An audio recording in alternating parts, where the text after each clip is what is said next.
A su nombre. Y aquel lugar, nos dice la escritura, nos describe muy claramente que había una multitud de personas con necesidad.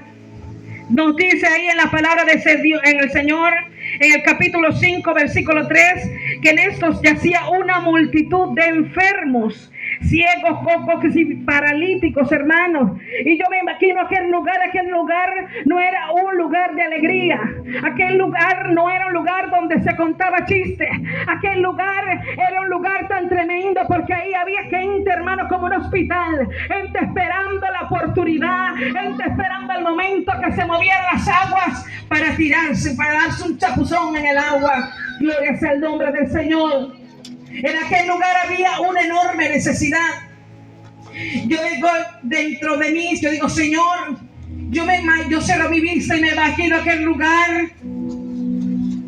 Gente incómoda, un ciego, un paralítico, una persona con un tumor.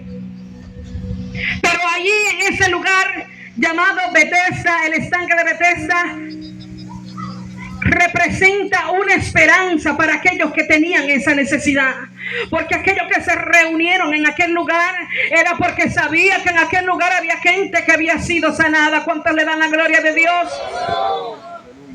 Aquellos que iban a aquel lugar era porque tenían una esperanza de ser sano. Quizás el que estaba cojo, el que estaba paralítico le decía, no, vámonos para el estanque, vamos a ponerte en el estanque. Quizás personas con enfermedad decíamos, vamos a llevarnos a fulano de tal, porque cuando se mueva el estanque lo tiramos para el agua. Gloria al Señor, aleluya. Y en aquel lugar decían aquellas personas con una esperanza, hermano, y así mismo estaba este hombre. Pero dice la palabra que este hombre tenía 38 años, hermanos, pasando por una necesidad que no era fácil. 30, yo tengo 34. O sea que ese hombre tenía toda más de mi vida en aquel lugar esperando una oportunidad. Pero aquel hombre dice la palabra que era paralítico.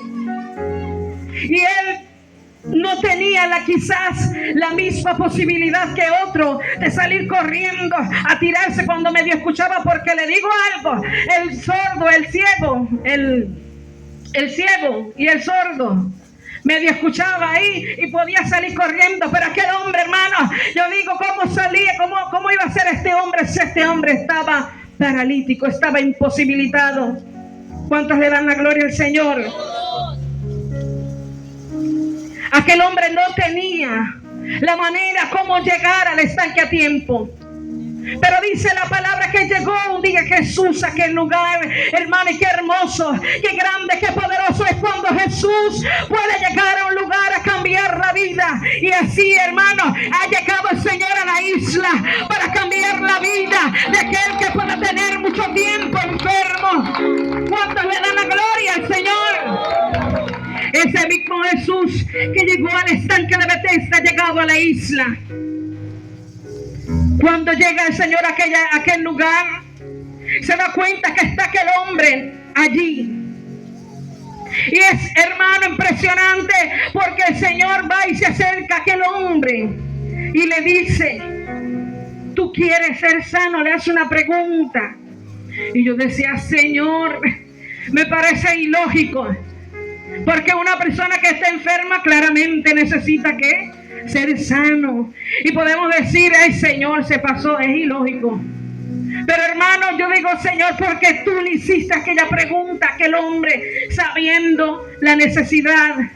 Y yo le decía a mis hermanos en la congregación, quizás, hermano, era necesario de preguntarle a aquel hombre para que ese hombre sacara lo que tenía dentro de su corazón. Porque, hermano, ese hombre cuando le respondió a Jesús le dijo, yo no tengo quien me lance. O sea que eso era algo que él tenía, hermano, aquí en el corazón, viendo la imposibilidad que tenía para lanzarse al agua. Yo me imagino, hermano, que cuando sonaba el agua, es ahí el estanque, y ese hombre se veía como que, imagino la frustración, aquel hombre literalmente estaba estancado en el estanque de Betesda, y a su nombre, vamos a brindarle fuerte aplauso al Señor. A mí me vienen varias preguntas a la mente. ¿Será que Dios se olvida de uno, hermano? ¿Será que Dios no tiene cuidado de uno? Amigo de la isla, ¿será que Dios, usted piensa, será que Dios se ha olvidado de mí? ¿Será que Dios no tiene cuidado de mi pensamiento, de mi enfermedad? Porque le pido. Pero déjame decirle que Dios, como le dije hace rato, Él no se adelanta ni se atrasa. El Señor llega a tiempo. Y aquel hombre que estaba postrado por 38 años, hermano, ahí consiguió a Jesús. Jesús lo consiguió a él. Y ese era el momento. Así que te digo, amigo, no desprecies la oportunidad que tenemos hasta el día de hoy en este lugar, que te estamos llevando a la palabra. Quizás si tú estás enferma, puede ser hoy el momento de que el Señor te sane. Gloria al Señor. Y a su nombre, a su nombre, a su nombre, a su nombre. Cuántale la gloria al Señor. Jesús le dice: ¿tú quieres ser sano? Y aquel hombre, lo que en vez de decir, sí, claro, ¿cómo no? Yo quiero ser sano. No, aquel hombre le dijo: bueno, Señor, yo no tengo quien me lance. Yo por lo menos quisiera tener a alguien ahí que me lance para el agua. No tengo. ¿Cómo le digo? Señor, le respondió el enfermo, no tengo quien me meta en el estanque cuando se agita el agua. Y entre tanto que yo voy, otros descienden antes que yo. Hermano, quiero decir que mientras ese hombre por 38 años estuvo ahí, él vio uno, él vio otro, él vio el tercero que se sanó. Y él quizás cuando pasaba se llenaba de fe. Quizás el próximo voy a ser yo. Pero nunca pasó, hermano. 38 años, nunca sucedió.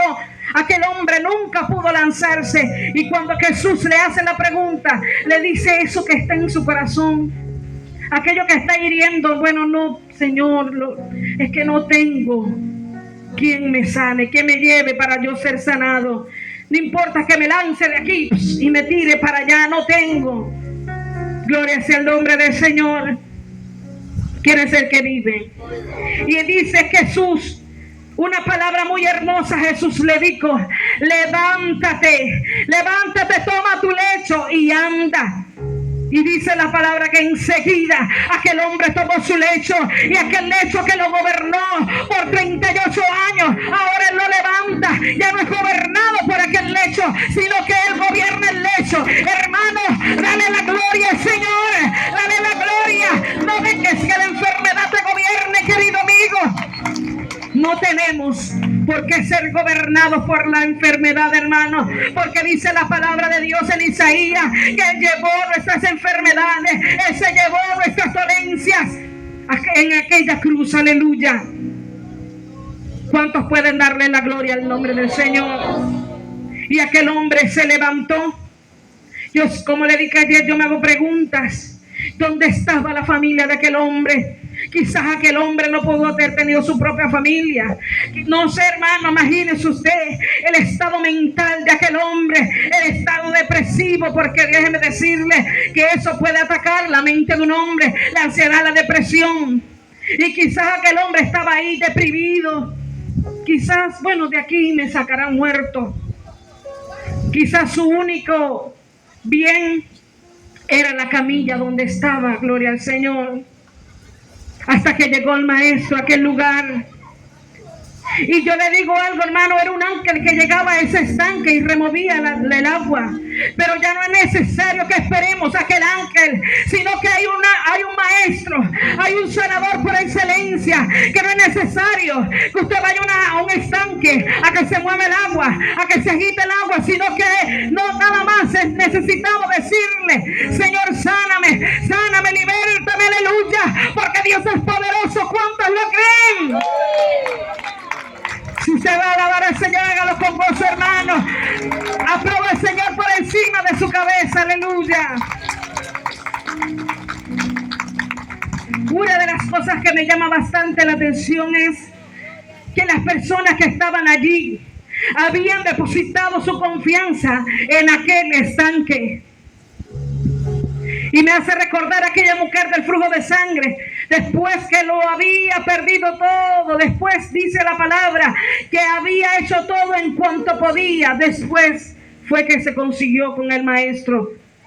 Y estos hombres y mujeres y niños que estaban en aquel lugar, hermano, habían depositado la confianza en el estanque. Y yo hago esta pregunta a mis hermanos y a los amigos: ¿en dónde estás poniendo tu confianza? ¿Será que tú estás poniendo la confianza en los médicos?